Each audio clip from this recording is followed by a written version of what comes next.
Can you guys hear me? All right.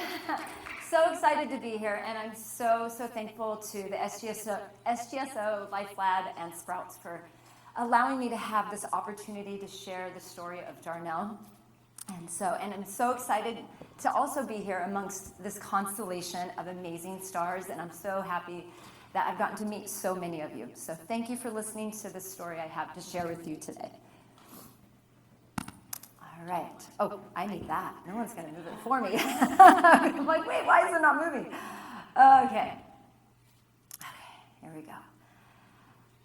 So this is a story of a school garden that was started with the passion of an after-school club in 2019.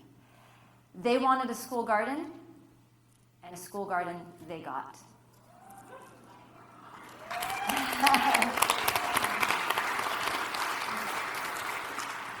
5 years later, we have 18 garden beds, 16 that are dedicated to food, 2 to pollinators. We have a fruit orchard, 48 strawberry plants in a hanging container garden, a blueberry bed with tons of blueberries, a 3-bin compost system, worm bins, an outdoor nursery that supports our indoor grow lights, and we are still hoping to spread our gardening efforts across campus. How did this happen? Lots of work parties.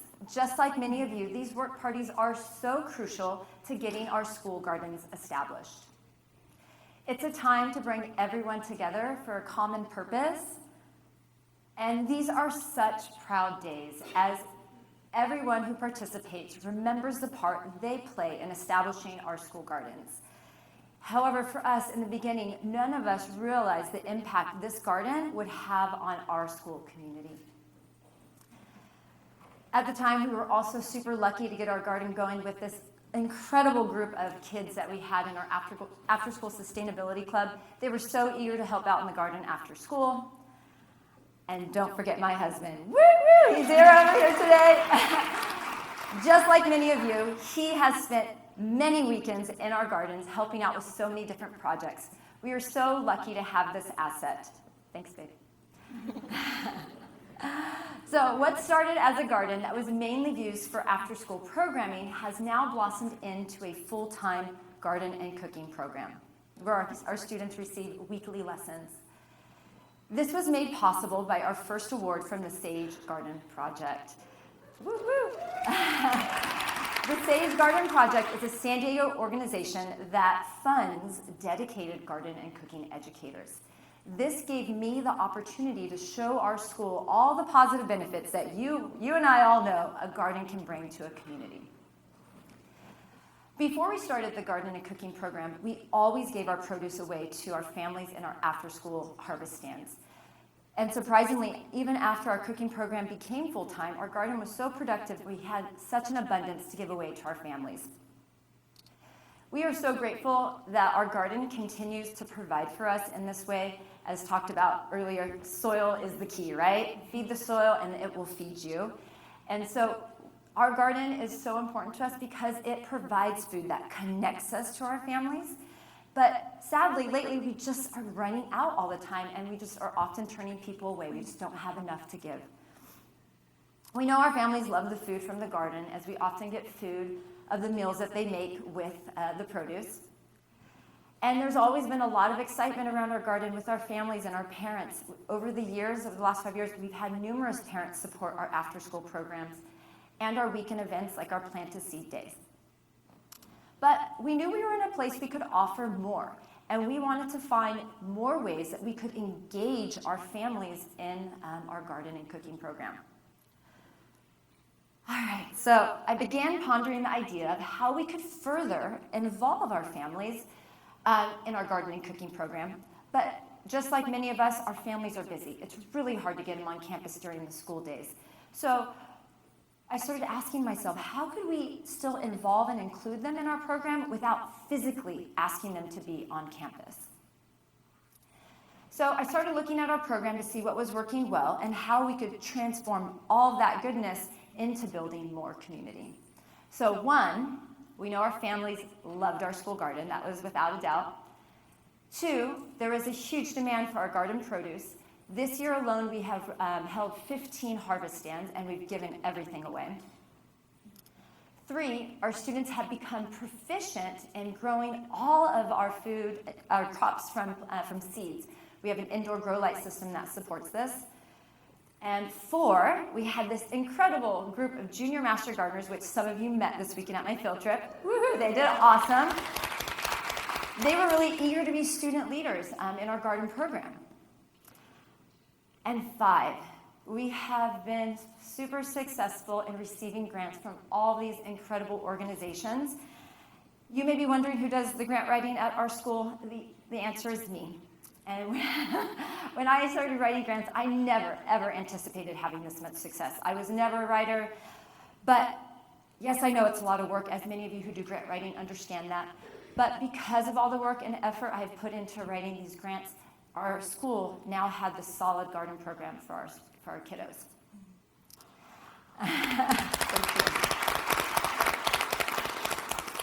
So what's my secret to grant writing? I'll give you 2 tips today. The first one is get organized, right? Sounds simple, but honestly, grant writing, it's daunting in the beginning, but once you have this kind of flow, you can easily repeat that data into your next grants. But 2, here's the secret sauce, right? Find a dedicated editor, right? That one person who's gonna read it every single grant you write. This is my incredible sister, Nikki. She has read every single grant I've written in the last 5 years, which totals to over 60 grants. And now she could probably write all my grants because she knows the program so well. Yeah. So there you go. Right? Big cheers to her. But we know, just like that was discussed yesterday, a sustainable program needs more than just grant funding. So I am so grateful that my school saw all the benefits of a school garden for our school and made me a full-time garden and cooking educator. This is what we all want, right? And for me, it was quite the dream, because I was a classroom teacher for 19 years at the same school, and I never dreamed I would be in the position I am now to support our students in this way. But one more important aspect of grant writing, just like was discussed yesterday, building your relationships with your grantors, such a key. So we make sure we provide written updates with lots of pictures. We do tons of shout outs on social media, and we also invite them to our community events. And now, because of building this relationship with my grantors, I now had 2, the Girard Foundation and the Rancho Santa Fe Garden Club, who were interested in supporting this new idea I'm about to share with you that we had for building more community at our school. So this is how our Give to Grow program was born. Give to Grow is where we give our families everything they need to grow food at home.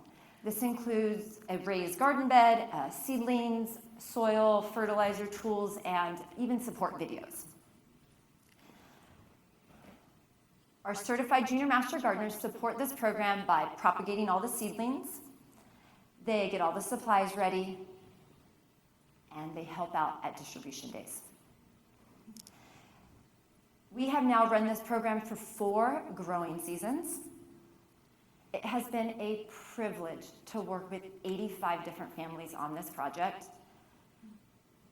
This program has connected a group of families who are interested in growing their own food at home. And for me, being able to witness our students' sense of pride and being able to grow their own food at home is absolutely priceless. When the idea of this program was created, I never imagined I would be in this space and the ability to be able to support our students' knowledge and relationship with food beyond the school day. And for me, honestly, being a classroom teacher for 19 years and having to give out paper, homework every week, this is the most authentic homework you can really give a child, right?